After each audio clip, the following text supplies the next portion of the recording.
ओम नमः ओम नमः ओम नमः। नमो वरहंतारं नमो सिद्धारं नमो वारियारं नमो वज्रायारं नमो लोये सवसाहूरं शुद्धात्मान मनेकान्तं साधुमुत्तम मंगलम वंदे संदष्ट सिद्ध्यर्थम संदष्टार्थ प्रकाशकम मंगलम भगवान वीरो मंगलम गौतम गणे मंगलम कुंद कुंदाज्यो जैन धर्मोस्तु मंगलम सर्वमंगल मांगल्यम सर्वकल्याणकारकम प्रधानम सर्वधर्माणां जैनम जयतु शासनम ये जाया जानिक एकम कलंक दहे नित्य निरंजन नान मैत्र परम नमः समय साराय अनुभूत्या चकास्ते चित्स्वभावाय भावाय सर्वभाव। कैसी सुंदर चर्चा आचार्य जी यहाँ कर रहे। निरपेक्ष त्याग के बिना भाव विशुद्धि नहीं होती। भाव विशुद्धि तो हिंदी में लिखा है, गाथा में आशय विशुद्धि लिखा है।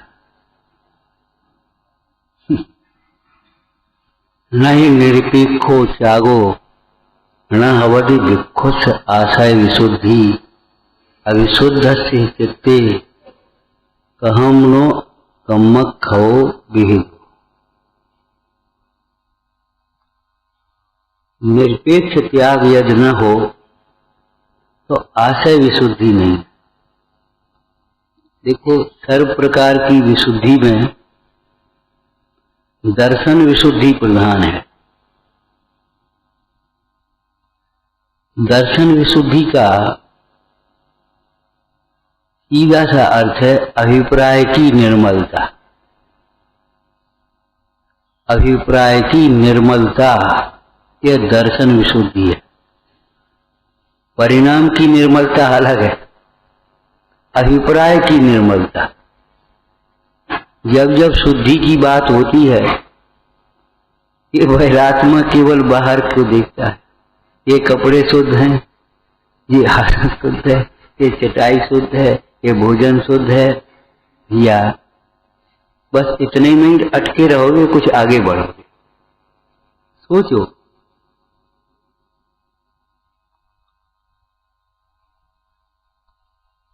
वैराग के लिए 12 भावनाएं बहाने योग्य हैं निरंतर, और धर्म प्रभावना के लिए 16 कारण भावना है। 16 कारण भावना है बहाने वाला जीव भले न चाहे, जैसे पाप के उदय में प्रतिकूलताएं बिना चाहे बिना प्रयत्न के अपने आप आती हैं, पुण्य के उदय में अनुकूलताएं वैभव पद प्रतिष्ठा भोग संयोग ऐसा बिना चाहे अपने आप होते।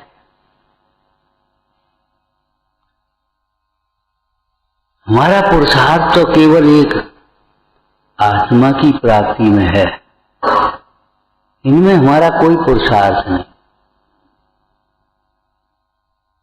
पुण्य के उदय में ये सारी योग संयोग बन जाते हैं। पुण्य का उदय न हो तो बनाए बनाए न बने, और पुण्य का उदय हो तो विकल्प ही नहीं करने पड़े, अपने आप बन जाए।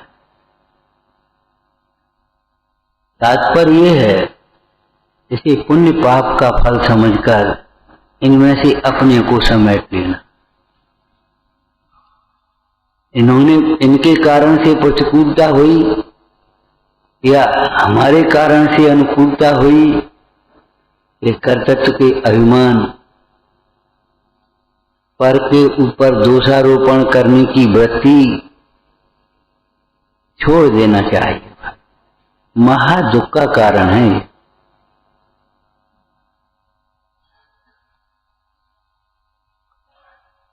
अभिप्राय की सम्यकता अथवा श्रद्धा की सम्यकता किस प्रकार हो, ये सोचो, बार बार विचार। अनादि काल से भगवान आत्मा आत्मा ही है, पर से न्यारा है, शुद्ध है, प्रागेव शुद्धम। प्रागेव शुद्धम नियम सार जी कलश टीका, वो नियम सार टीकाकार में मुनिराज पद्म प्रमलधारी देव ने प्रागेव शुद्धम इसी तरह की चर्चा सवेरे की थी, कुछ याद है क्या? प्रागेव शांतम, भगवान आत्मा ऐसा शांत है, वह अनादि से अशांत हुआ ही नहीं। अशांति पर के लक्ष्य से आती है, लेकिन पर के लक्ष्य से भी कहां तक आती है? जैसे मेहमान आए तो कहां तक आएगा? इस फर्श के ऊपर धूल आए तो कहां तक आएगी? फर्श में तो धूल नहीं आएगी। ये फर्श गंदा हो गया, व्यवहार न से कहें तो कैसे? गंदा का अर्थ क्या है? ये गंदगी गंदगी में है, धूल धूल में है कि फर्श में है? फर्श में तो प्रविष्ट नहीं हुई है। झाड़ू लगाई, ऊपर से एक पोंछा खोरा, फर्श साफ हो गया कि उसकी सफाई, फर्श की जो स्वाभाविक स्वच्छता थी वह प्रकट हो गई। साफ होने का मतलब ये थोड़ी है ये फर्श ऐसा हो गया, ये फर्श ऐसा हो गया कि काला पत्थर था सो सफेद हो गया, सफेद पत्थर था सो पीला हो गया, ऐसा तो नहीं है उसका।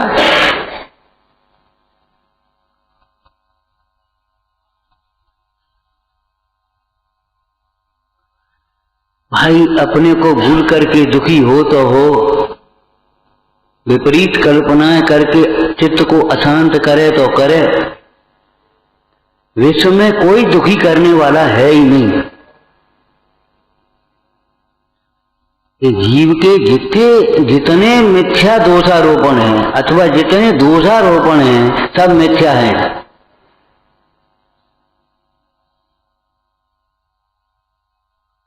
और जितनी आशा लगाए बैठा है सब मिथ्या है। निरपेक्ष बहुत सुंदर शब्द है।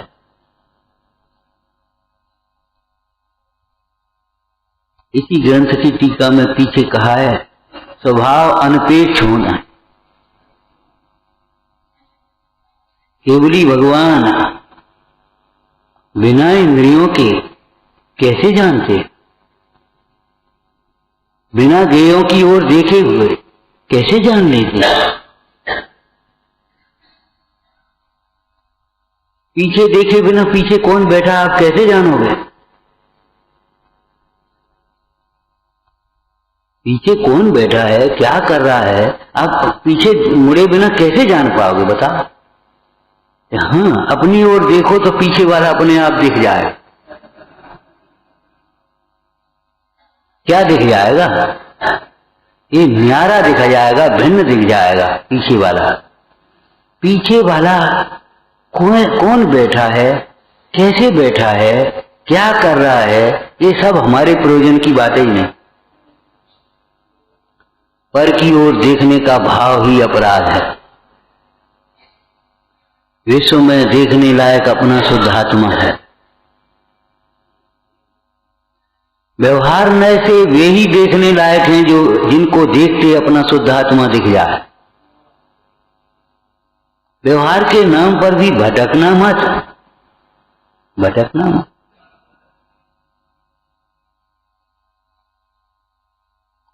जो चश्मा से पढ़ते देखते रहते हैं उनको ये लगने लगता है थोड़े दिन में अब बिना चश्मा के कैसे पढ़ें, हमारा चश्मा लाओ है, बिना चश्मा के कैसे देखेंगे? लेकिन स्वस्थ आंख वाले बिना चश्मा के ही देखते हैं कि नहीं? ऐसे ही स्वस्थ उपयोग वाले बिना आंख के देखते हैं। स्वस्थ का अर्थ स्व को न जानने वाला क्या जानेगा बेचारा। शरीर को स्व जानने वाला शरीर में रोग आदि की न्यूनता होने से अपने को स्वस्थ मान लेता है, लेकिन स्वस्थ का अर्थ स्वस्मिन् तिष्ठति, भैया आत्मा को जाने बिना उसे किसी अन्य की अपेक्षा नहीं होती। सोचो, मिश्री के मिठास को किसकी अपेक्षा है? मिश्री के मिठास को किसकी अपेक्षा है? उसे आस्वाद करके कोई कहे मिश्री मीठी है, इसलिए मीठी है। जब उसे कोई चखेगा और कहेगा मिश्री मीठी है, तब वह मीठी होगी। ये कथन कैसा लग रहा है आपको? वो पहले से ही मीठी है, मीठी है इसलिए।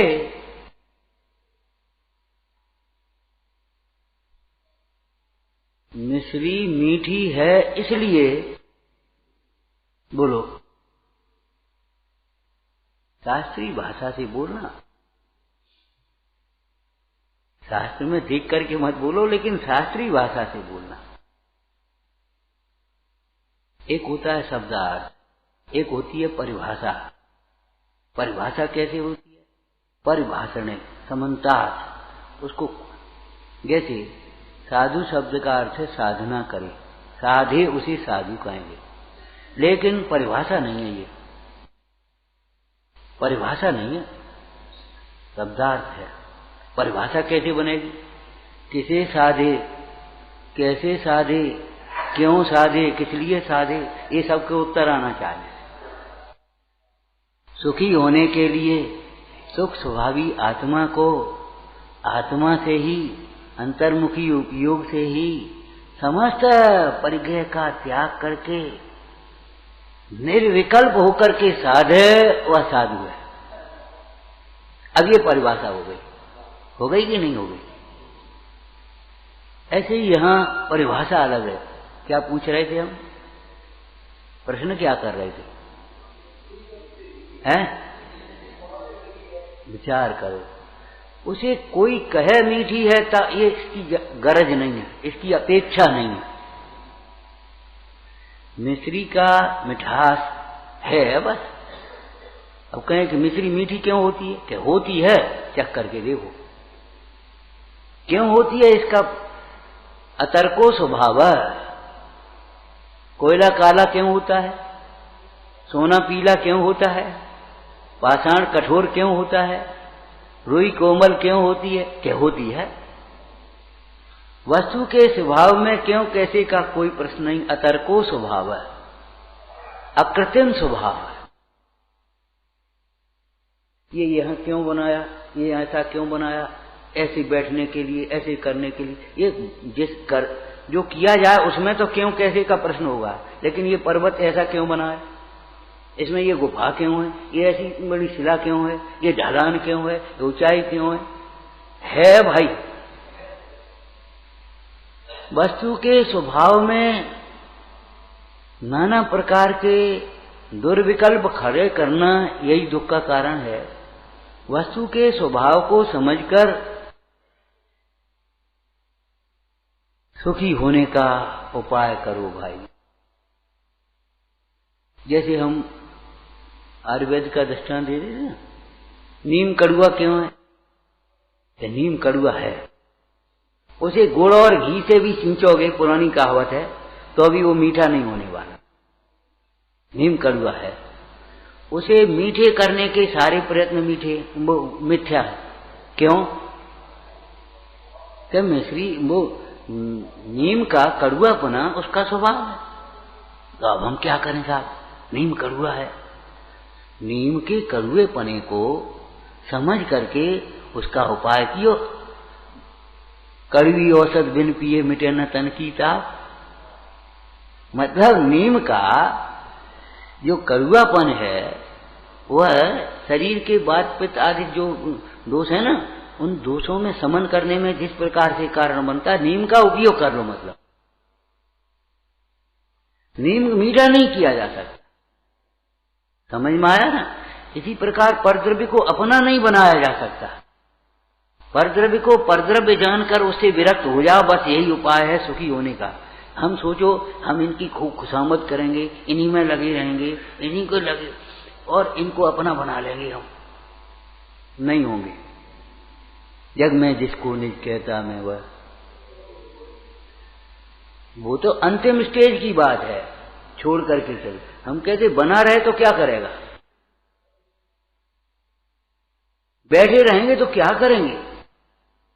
नारायण और बलभद्र जैसे देखते रहे, अयोध्या जलती रही, माता पिता जलते रहे, ले लेकर के पानी बुझाते रहे, लेकिन आकाशवाणी क्या हो रही है, 2 ही बचोगे, निकल जाओ, बाद बाकी कुछ नहीं, कुछ नहीं कर पाएंगे। अरे कुछ कर नहीं पाएंगे, कुछ करने की जरूरत भी नहीं है आत्महित के लिए।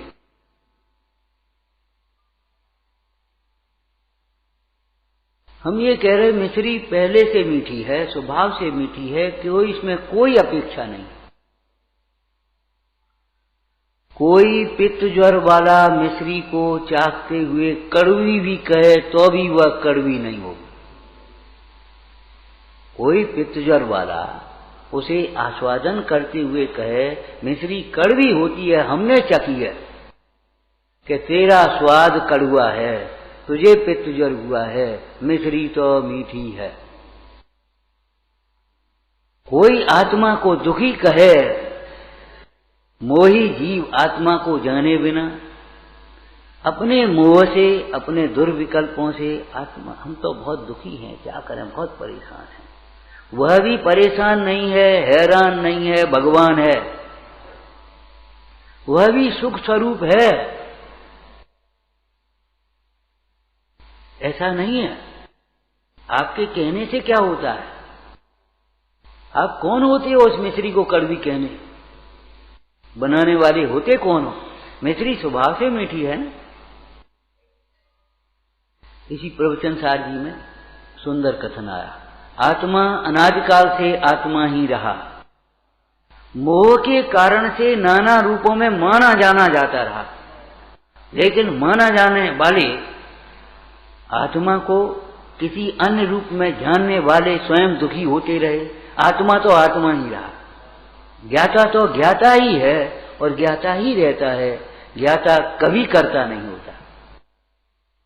कर्तृत्व मानने वालों का कर्तृत्व मिथ्या है। कर्तृत्व मिथ्या माने कर्तृत्व बुद्धि मिथ्या है, कर्तृत्व के विकल्प मिथ्या हैं और उसका फल है वह दुखी है।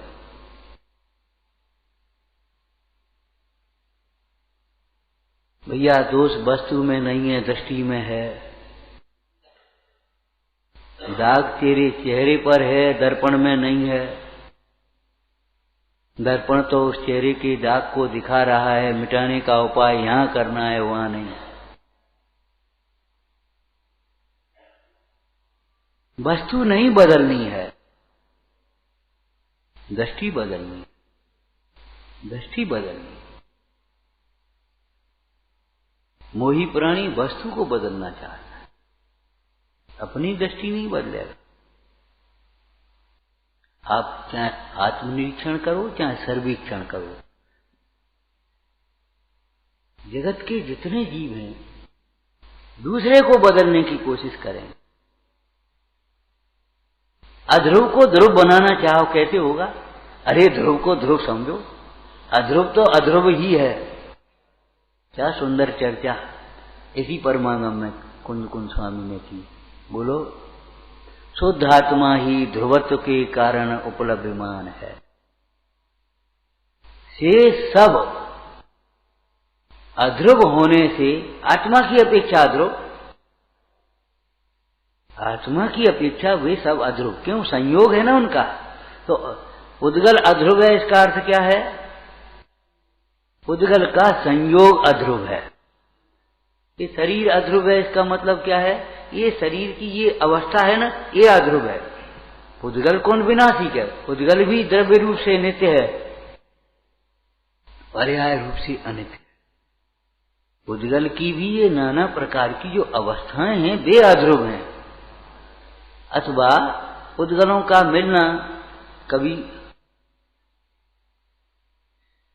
वृक्ष की आ जाने वाली छाया के भांति, ये सब प्रवचन सार जी का विषय हम कह रहे हैं।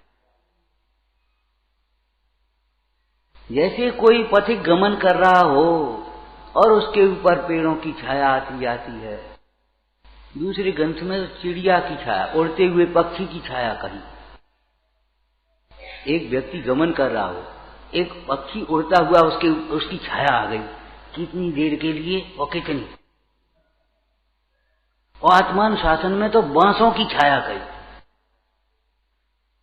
कोई छाया के लिए बांसों के पेड़ों की शरण लेवे। बांस तो देखे होंगे सीधे, उनकी छाया कितनी। अब छाया के लिए बांस के नीचे बैठे और छाया चाहे तो कैसे मिलेगी। जैसे बांसों की छाया, ऐसे ही ये इंद्रिय सुख। पेड़ों के पास, कौन से पेड़, बांस के पेड़ों के पास छाया तो नहीं मिलेगी, क्या मिलेगा कुछ मालूम है। दो नेगेटिव पॉइंट हैं। बांस का जो अंकुरा फूटता सीधा एकदम, तो एकदम चुभन हो जाए, और बांस आंधी चले रगड़ जाए, आग लग जाए, जल जाए। बांसों की छाया की कल्पना मिथ्या है, उसी प्रकार पर से सुख की कल्पना भी मिथ्या ही है। पर पदार्थ जब अपनी इच्छा के अनुकूल, पुण्य के उदय में अपनी इच्छा के अनुकूल परिणमित होते हुए दिखाई देते हैं, तो एक सुख की सी कल्पना हो जाती है। बहुत अच्छा, बहुत अच्छी व्यवस्था, बहुत अच्छा कपड़ा, बहुत अच्छा भोजन, बहुत अच्छी व्यवस्था, माने एक सुख की कल्पना सी होती है। लेकिन उस कल्पना में कितना है, वो राग है कि कल्पना है, दुख है कि वह तेरी तृष्णा को बढ़ाने वाला है, वह तुझे सुखी करने वाला नहीं है, वो तेरी तृष्णा को बढ़ाने वाला है। और जहां राग, यत रागम पदम धत्ते, अब आप समझ लो, द्वेषम तत्र प्रवर्तते। राग करोगे एक पदार्थ से तो दूसरे पदार्थ से उसमें द्वेष का परिणाम हुए बिना रहेगा नहीं।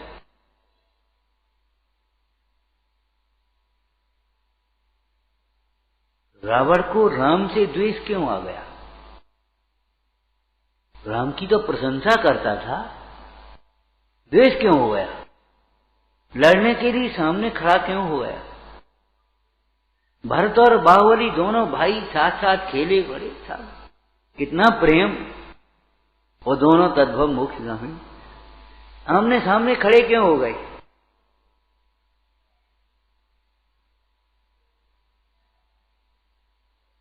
भाई विकल्प तो विकल्प हैं, सम्यक दृष्टियों को भी दुख के ही कारण होते।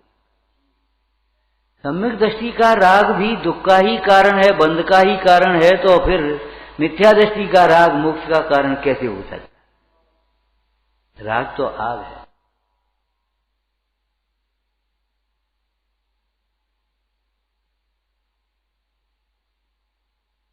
विचार करो भाई, उस मिश्री को कोई कड़वी भी कहे तो भी कड़वी नहीं होगी। आत्मा, आत्मा कहाँ है आत्मा? अरे चित्त, तुम पूछ कौन रहा है? तुम आत्मा ही तो हो। अनादि काल से आत्मा रहा। सवेरे एक चर्चा की थी, तो लोग क्या थी, पकड़ो प्रसंग को भाई, हम कौन प्रवचनकार हैं भैया? हाँ, चर्चा कर रहे अपन बैठे बैठे, समझते जाओ, पकड़ते जाओ। एक सोने की अंगूठी को यहाँ रख दो, या सोने की डली हीरा को यहाँ रख दो, तो अभी हीरा है, यहाँ रख दो, यहाँ रखो, उसे फटे कपड़े में डाल करके कोने में फेंक दो। सुरक्षा की दृष्टि से करते लोग। ओहो, उसमें उसकी सुरक्षा है, सुरक्षा है। तो ये बताओ, सादगी में भी हमारी सुरक्षा है कि नहीं है?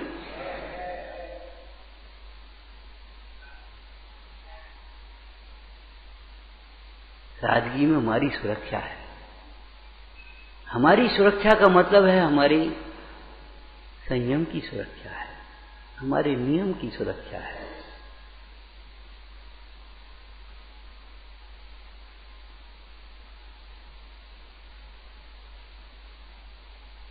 संयम रहित ज्ञान से जान भी लिया जाए कि विषयों में दुख है, तो भी उस ज्ञान को विषय रूपी चोर नष्ट कर देते। विषय रूपी चोर उस ज्ञान को नष्ट कर देते। ज्ञान के साथ ज्ञान की सुरक्षा वैराग्य में है। आपने पढ़ा होगा, सुना होगा, विचारा तो होगा ही कि नहीं, बस विचार ही कम है, हमारा भाव पक्ष कमजोर न रह जाए, ध्यान रखना। तत्व श्रवण वाले जीव को सम्यक तुक अधिकारी नहीं कहा, केवल पढ़ने वाले को अधिकारी नहीं कहा। तत्व विचार वाला जीव ही सम्यक तुक अधिकारी है।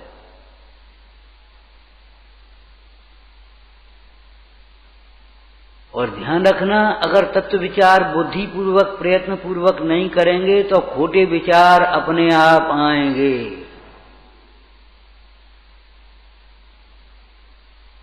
जाने कहां कहां के विचार आते हैं, कौन कौन से विकल्प होते हैं, क्या करें कि अच्छा विचार, सम्यक विचार पहले करने लगो, वे विचार अपने आप नहीं आएंगे। अगर सम्यक विचार नहीं करेंगे तो वे विचार तो आएंगे, उसमें क्या करोगे आप? अगर झाड़ू नहीं लगेगी तो गंदगी तो छाई आएगी।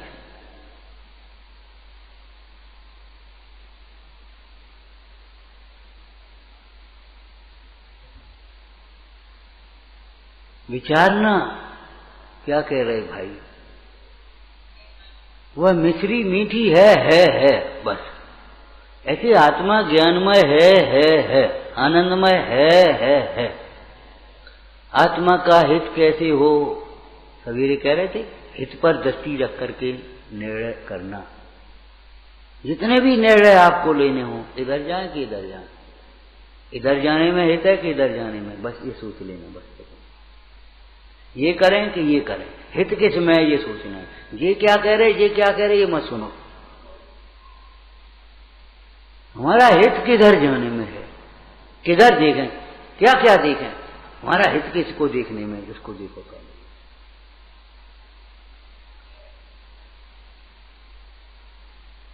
आत्मा का हित कैसे हो, इस बात को सोचो, ठीक है ना।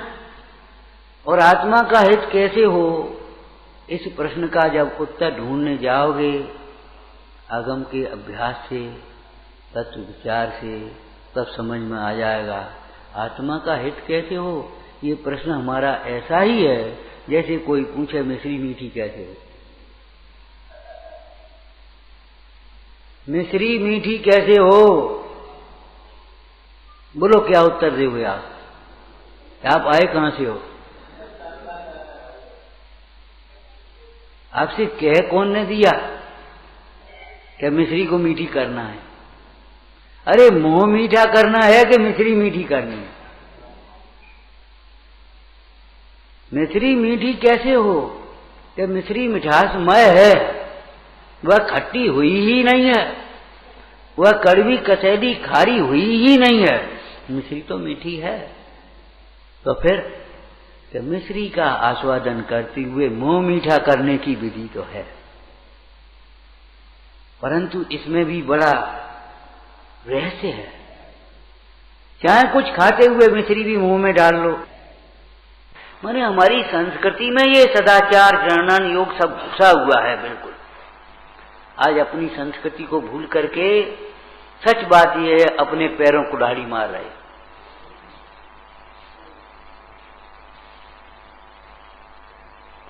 मतलब ये हो गया, बिना हाथ पैर धुए, बिना कुल्ला किए कुछ भी नहीं खाया जा रहा।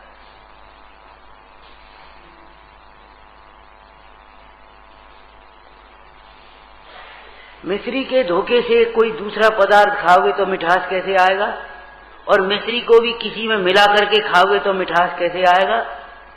और मिश्री को मिलाओ भी, मिश्री के धोखे से दूसरा पदार्थ भी नहीं, भली प्रकार से मिश्री का पहचान की और किसी को मिला करके भी नहीं। लेकिन अपना मुंह ही गंदा हुआ, कड़ुआ हुआ तो कैसे खाओगे?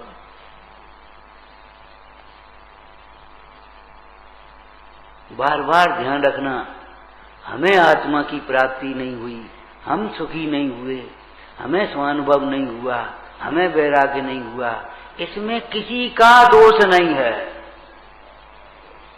हमारी ही अपात्रता है, हमारी ही पुरुषार्थहीनता है।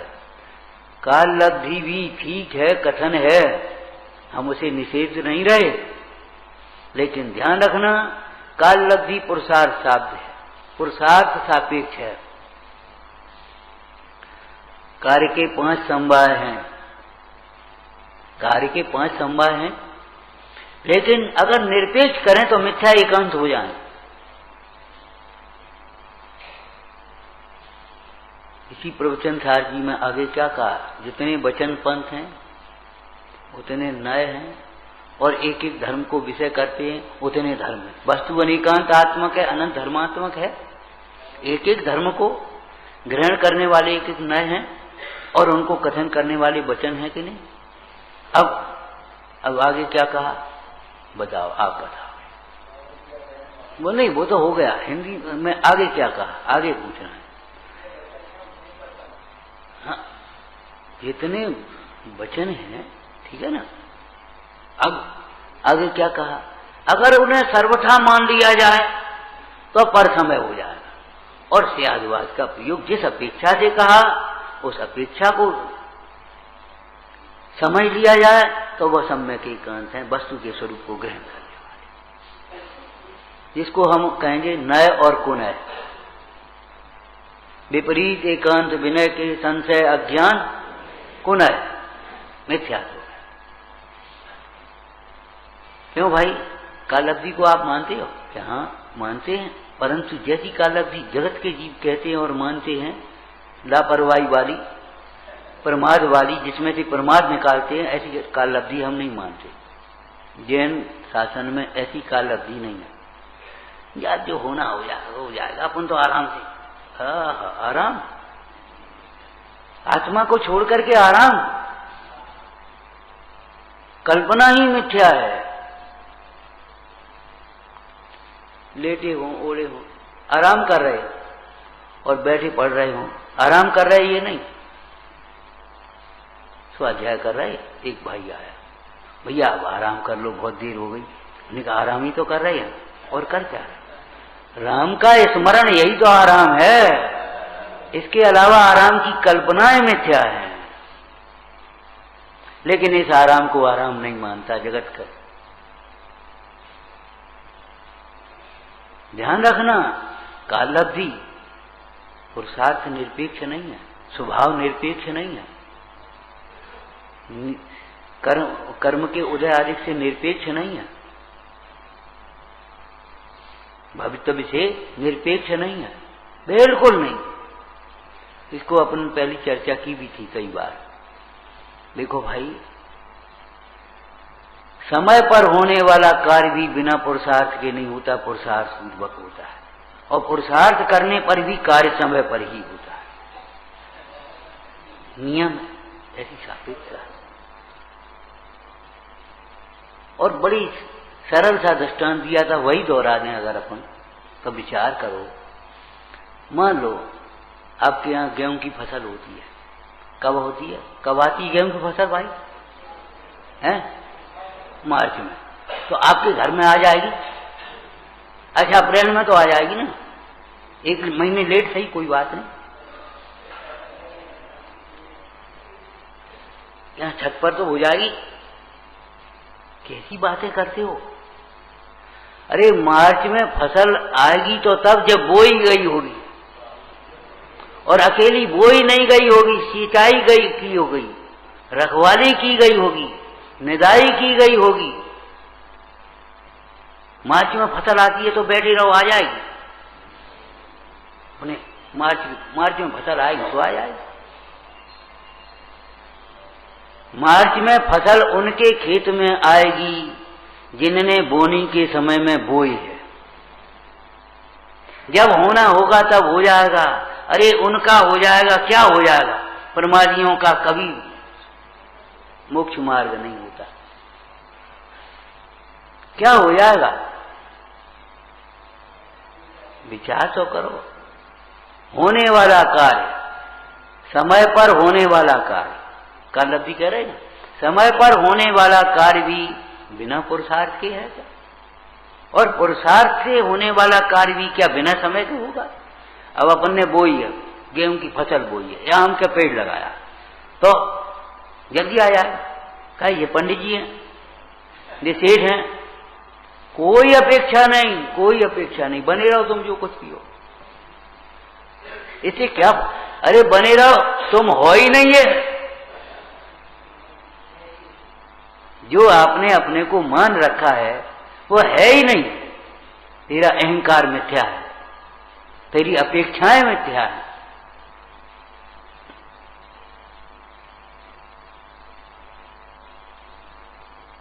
कलह के कारण है लौकिक में भी, लौकिक में भी कलह के कारण। जब कोई ज्यादा बड़बड़ करे तो सीमा में बोलो, ज्यादा बनो मत, ये कहते कि नहीं? अब जो हो सो बस ठीक है, बस जमीन पर पांव रखो। इन शब्दों के अर्थ, शब्दार्थ तो ये है, लेकिन परमार्थ निकालो तो क्या है बोलो? विचार कर। निरपेक्ष त्याग किसका नाम है? निरपेक्षता। भैया उस दिन कह रहे थे, 2 बार कह चुके, वहां भी कहा वहां भी कहा, ज्ञानाष्टक चलाओ। हमने कहा निरपेक्ष हो, निरपेक्ष रहो, हो गया ज्ञानाष्टक। भैया विचार करो, निरपेक्ष त्याग किसका नाम है? निरपेक्ष स्वभाव होता है कि निरपेक्ष त्याग है? कि निरपेक्ष स्वभाव भी होता है, निरपेक्ष त्याग भी होता है। निरपेक्ष स्वभाव को समझकर अपेक्षाओं का त्याग होना निरपेक्ष त्याग है। अब इसको अलग अलग कर लो। देखो, आत्मा निरपेक्ष है। आत्मा निरपेक्ष का अर्थ क्या है? आत्मा निरपेक्ष है, इसका अर्थ क्या है? एक दृष्टांत दिया था, भारत स्वतंत्र है, इसका अर्थ क्या है? भारत का एक एक गांव स्वतंत्र है, एक एक नागरिक स्वतंत्र है, लेकिन स्वतंत्र है अनुशासन में रहने के लिए, दूसरे में हस्तक्षेप करने के लिए नहीं। कण कण स्वतंत्र है, आप सब स्वतंत्र हैं, लेकिन दूसरे में हस्तक्षेप करने के लिए नहीं है। पर को अपना मानने के लिए स्वतंत्र नहीं, चाहे किसी का हाथ पकड़ लो, चाहे किसी के घर में घुस जाने के लिए स्वतंत्र नहीं है। आप अपने घर में रहने के लिए स्वतंत्र हैं। जब लोक व्यवहार में भी यही अर्थ है, तो यहां कैसे अर्थ बदलेंगे?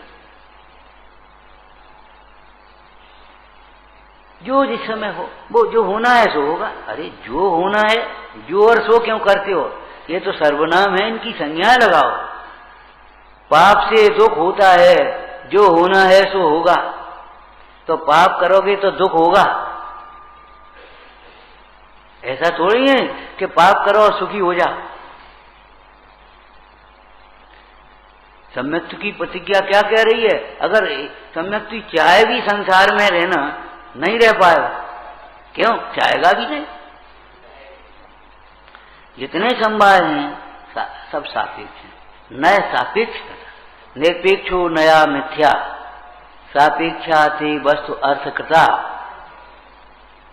सापेक्ष होने पर वस्तु के स्वरूप की सिद्धि करते हैं, निरपेक्ष होने पर वे ही वस्तु के स्वभाव का घात करते हैं।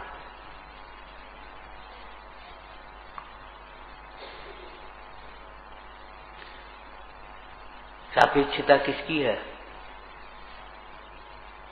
किसकी सापेक्षता है? थोड़ा सा विषय बदल गया, लेकिन समझना तो है भाई। किसकी सापेक्षता?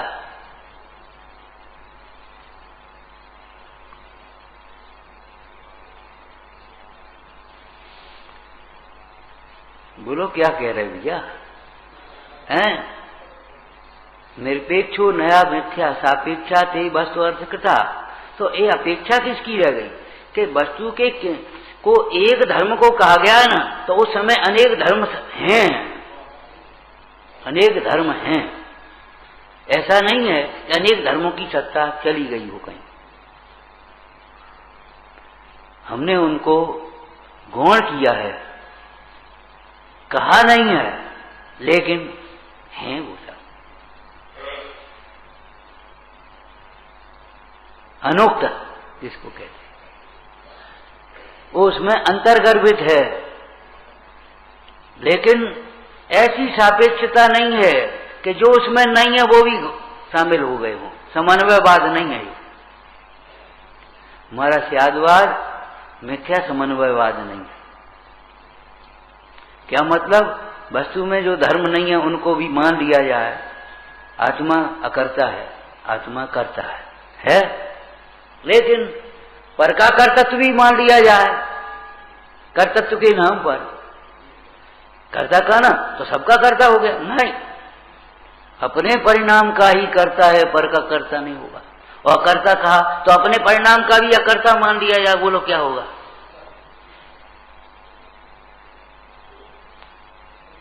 अकर्ता में भी जिस अपेक्षा करता है वही है, पर का करता है, पर भावों का करता है। क्या मतलब? पर का करता नहीं है, पर रूप परिणमता नहीं है, और पर भावों को भी करने का जीव का स्वभाव नहीं है, मोह राग आदि का भी, ठीक है। लेकिन अपने परिणाम का भी करता नहीं है। तो फिर ये बताओ, तुम्हें सम्यक दर्शन रूप कैसे परिणाम होगे? सम्यक ज्ञान रूप कैसे परिणाम होगे? सम्यक चारित्र रूप कैसे परिणाम होगे? सुख रूप परिणाम कैसे होगा? जब परिणमन की शक्ति ही नहीं है और करेगा ही नहीं, तो फिर होगा क्या? क्या अपने परिणाम का भी अकर्ता मानने वाला जीव कैसे रत्नत्रय को प्राप्त करेगा? कैसे मोक्ष मार्ग में लगेगा? कैसे मुक्त होगा? उस परिणमन को कौन करेगा?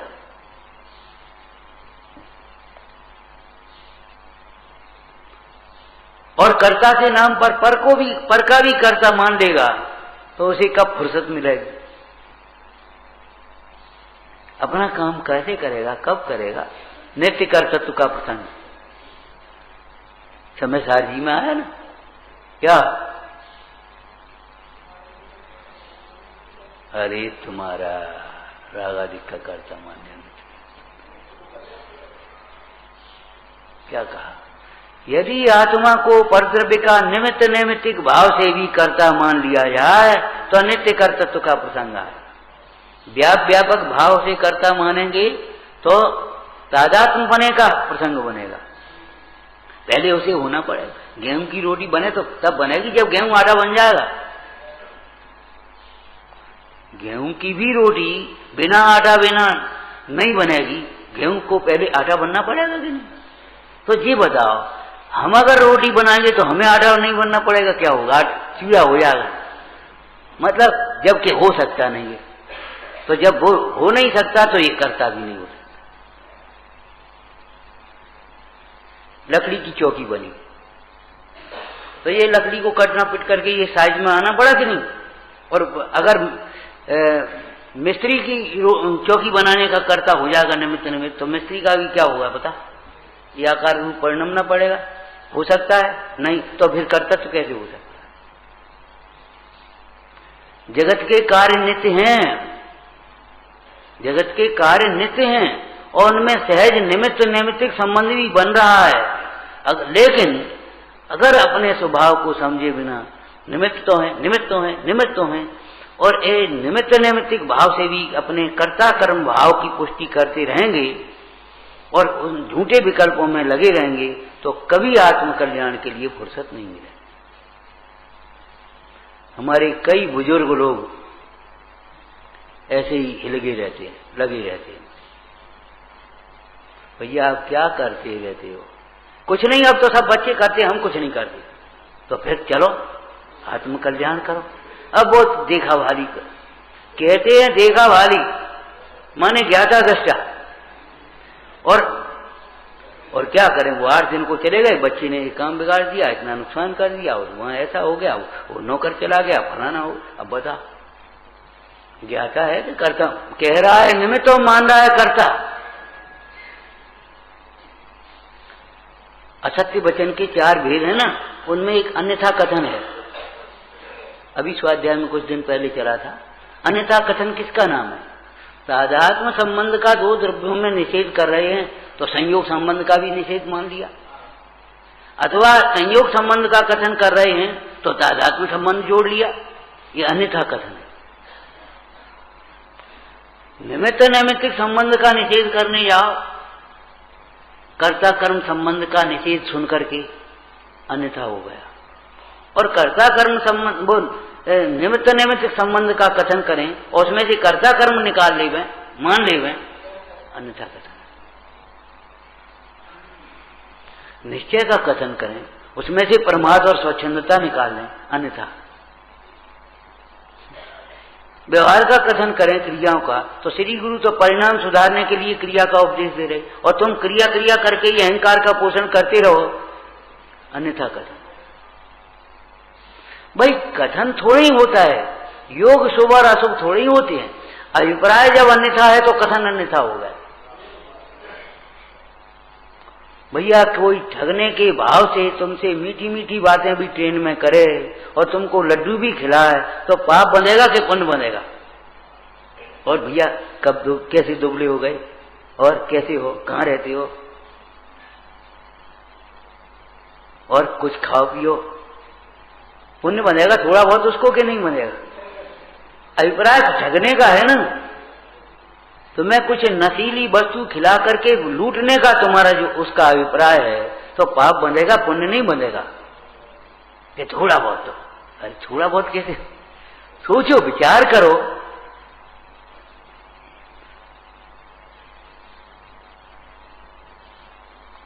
निरपेक्षता कहां?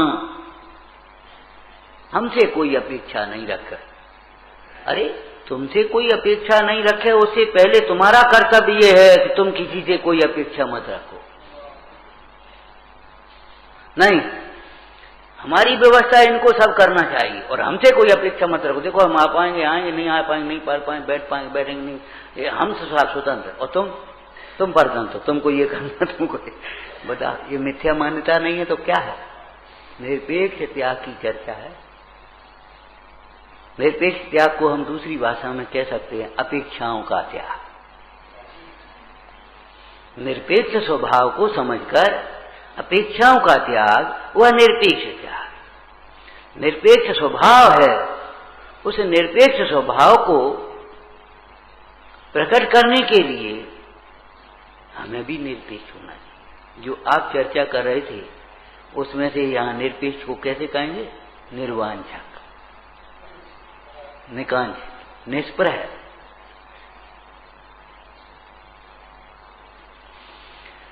आत्मा स्वभाव से आनंदमय है, आत्महित करना है। सवेरे एक बात कही थी, जो करना है तो पहले समझना है। बिना समझे कुछ भी नहीं करोगे, और जो करोगे तो उल्टा करोगे। ये गड़बड़ क्या होती है? बिना समझे करने दौड़ती है, गड़बड़ कहां होती है आप बताओ? फलन लाना और सुना आधा और चल दिए, अब काल आने का करने कश खड़े, अब गलती हो गई। ये गड़बड़ होती कहां है बता? बिना समझे जितना भी संसार है, अज्ञान दुख है, वह सब अज्ञान का ही तो है, ना समझी का ही तो है। समझ में संसार नहीं है, समझ में क्लेश नहीं है। तो बोलो आत्महित भी करना है तो आत्महित को समझना है। आत्महित को समझने का अर्थ क्या है? आत्मा हित स्वरूप है, ये समझना है। आत्मा का हित नहीं करना है। तुम क्या आत्मा का हित करोगे? आत्मा तो हित रूप है। आत्मा को समझ करके अपने परिणाम में हित अर्थात निराकुलता अर्थात आह्लाद आनंद का भेदन करना है। दृष्टांत क्या कह रहे थे? वो तो उपयोग को बिल्कुल एकाग्र वहीं रखना पड़ेगा आपको। क्या कह रहे थे बताओ? मिश्री को मीठा नहीं करना है, मिश्री को समझ करके मुंह मीठा करना। मिश्री के स्वभाव को समझकर, मिश्री से मुंह मीठा करने की प्रक्रिया को भी समझ करके मुंह मीठा करना है। अकेले स्वभाव की बात नहीं कर रहे हम, स्वभाव की प्राप्ति की विधि भी होना चाहिए। मिश्री मीठी है, मुंह मीठा होगा, और लाई और जल्दी में मिश्री के धोखे से दूसरी वस्तु डाली, क्या मीठा होगा? चाहे किसी को मिश्री मान करके, मिश्री जैसी दिखने वाली चीज को अगर हमने खाया तो मिश्री मुंह मीठा नहीं होगा। विधि समझ में आ गई, प्रक्रिया क्या? लक्षण से मिश्री को पहचान कर, अकेली मिश्री को, अकेली मिश्री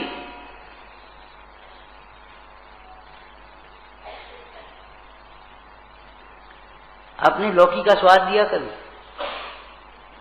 झूठ बोलते, ए भाई हम तो लौकी रोज साथ खाते सब्जी, उसमें नमक मिला है, सारे मिला है, लौकी का स्वाद क्या है?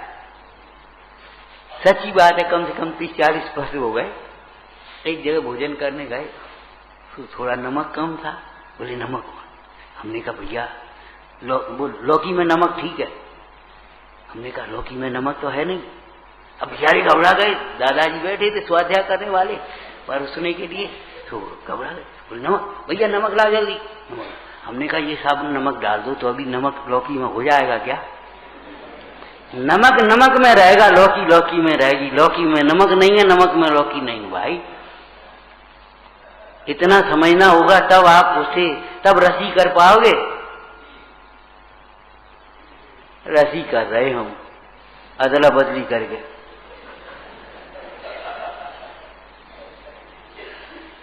आत्मा का रस आए बिना किसके बल पर रसी करोगे?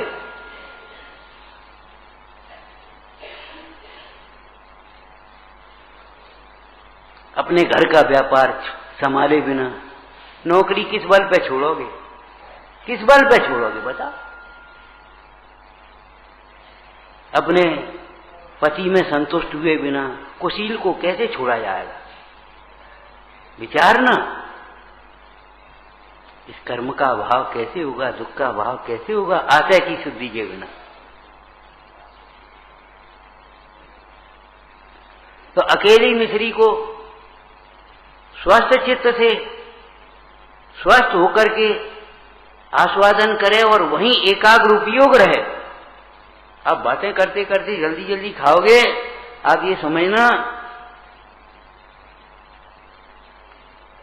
क्यों भैया वो कैसा है, खीर में मीठा, वो ध्यान नहीं दिया, खाया हुआ आपको पता ही नहीं पड़ेगा।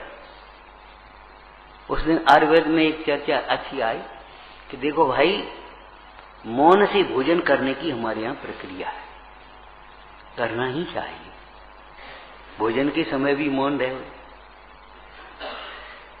क्यों?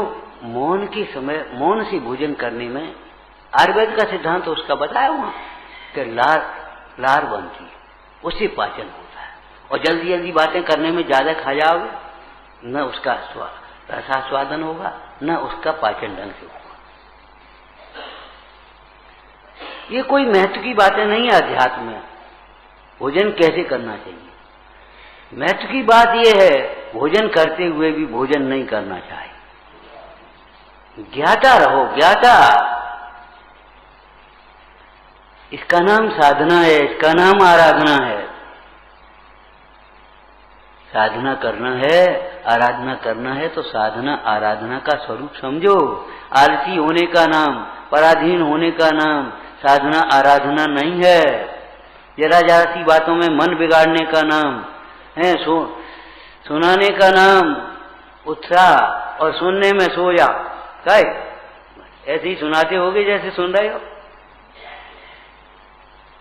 सुनाने बैठा दें तो ऐसे ही सुनाओगे जैसे सुन रहे हो। बताओ, सच बताना। बस अब आवाज नहीं, अब नहीं। विचारना, ये साधारण आराधना नहीं है भैया। सवेरे कहा था ध्यान रखो, धोखा मत दो। पहचानो पहचानो दर्शन किसका नाम है, पूजा किसका नाम है, भक्ति किसका नाम है, स्वाध्याय किसका नाम है, वैयावृत्ति किसका नाम है, विनय किसका नाम है। अरे ये तो व्यवहार है हमारा। आत्मा किसका नाम है, आत्महित क्या है और आत्महित का उपाय भी क्या है। ये सब स्वभाव निरपेक्ष होता है। स्वभाव को समझे बिना कोई निरपेक्ष हो ही नहीं सकता। स्वभाव की सारा लक्ष्य पूर्वक ही, स्वभाव के आश्रय पूर्वक ही निरपेक्षता आती है और निरपेक्ष जीव ही स्वभाव की प्राप्ति करने में समर्थ है। जैसे पूंजी से व्यापार होता है, व्यापार से पूंजी बढ़ती है। समझ में आया ना?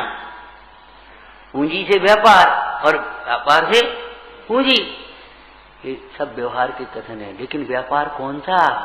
सोचो भैया, दुनिया का कोई व्यापार नहीं इसमें नफा और नुकसान साथ में न हो।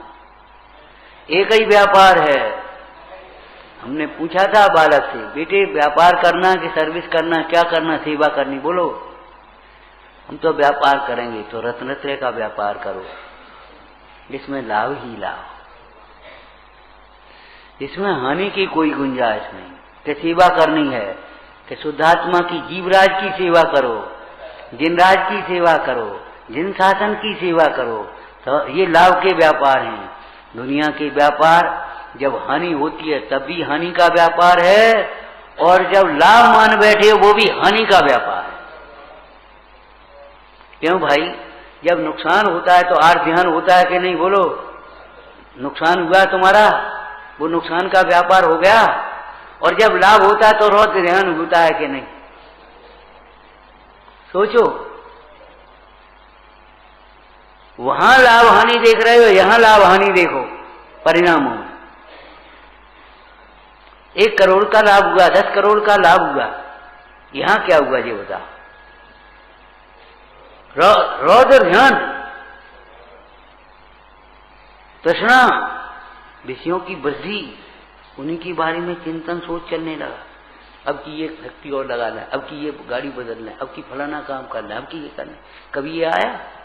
अपने लायक बहुत है, अब निवृत्त होकर के अपना हित करे। विचार करो भाई। अलम अलम जल पे, अलम अलम जल पे।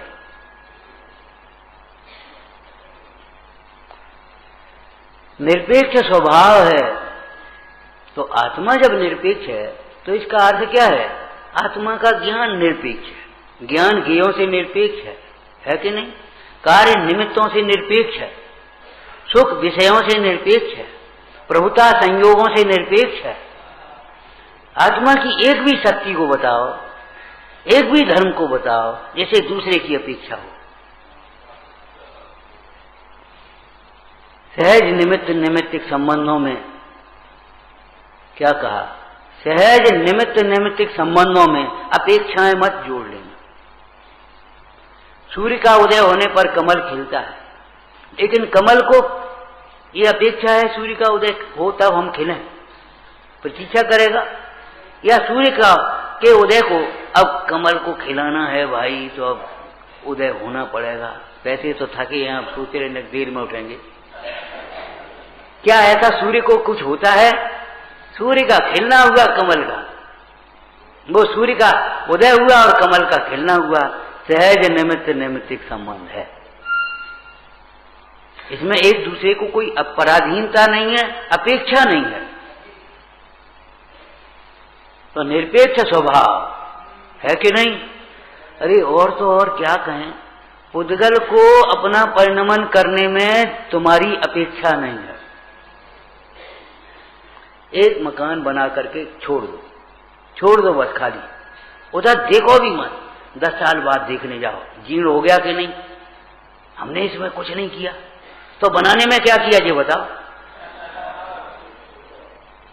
भैया। सोचो, उस दिन की पंक्ति याद है तुम्हें? तुम्हारे बिना वही काम रुकेगा जो तुम कर रहे होगे। अगर तुम कुछ नहीं कर रहे तो तुम्हारे बिना कुछ नहीं रुकेगा, ये ध्यान रखना। ये सब ऐसे ही चलता रहेगा। अपन चले जाएंगे दूसरा आ जाएगा, दूसरा प्रवचन करेगा। आप चले जाओगे दूसरा आ जाएगा, दूसरा सुनेगा। एक पुजारी चला जाएगा, दूसरा पुजारी करेगा। एक दुकान का दुकान मालिक चला गया, दूसरा मालिक आ गया। बाबा जी चले गए तो पिताजी बाबा जी बन गए। बन गए कि नहीं बन गए, बोलो आप। और पिताजी बाबा जी बन गए तो पिताजी के लड़का पिताजी बन गया। बोलो आप। ये संसार ऐसे ही चलता रहेगा, ऐसे ही चलता रहेगा भैया। विश्व में कुछ भी करने के लिए गुंजाइश नहीं है और न जरूरत है। जो चाहो अपनो कल्याण।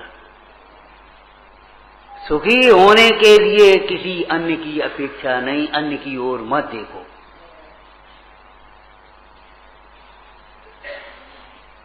निरपेक्ष त्याग के बिना भावों की विशुद्धि नहीं होती। इस निरपेक्षता को, स्वभाव के आश्रय बिना समझा भी नहीं जा सकता। पढ़ पढ़ करके, सुन सुन करके हम निरपेक्षता समझ लें, नहीं। कथन सापेक्ष है, वस्तु तो निरपेक्ष है। कथन सापेक्ष है, वस्तु तो निरपेक्ष है। अब जब वस्तु निरपेक्ष है तो अब उस वस्तु को अपना उपयोग छुए नहीं, माने जब वस्तु की ओर देखे बिना निरपेक्षता कैसे समझ में आएगी।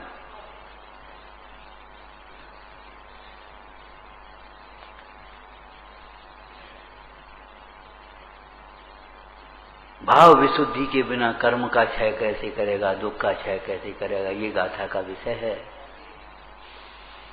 दुख के क्षय के लिए कर्म का क्षय कहा, कर्म के क्षय के लिए भाव विशुद्धि कही अथवा आशय विशुद्धि कही, और आशय विशुद्धि के लिए निरपेक्ष त्याग। निरपेक्ष स्वभाव को समझकर इस भाव विशुद्धि की ओर बढ़ें, माने हम अपना अभिप्राय सम्यक बनाएं और परिणामों की निर्मलता की ओर बढ़ें। इस स्वाध्याय का प्रयोजन है भाई, विचारना।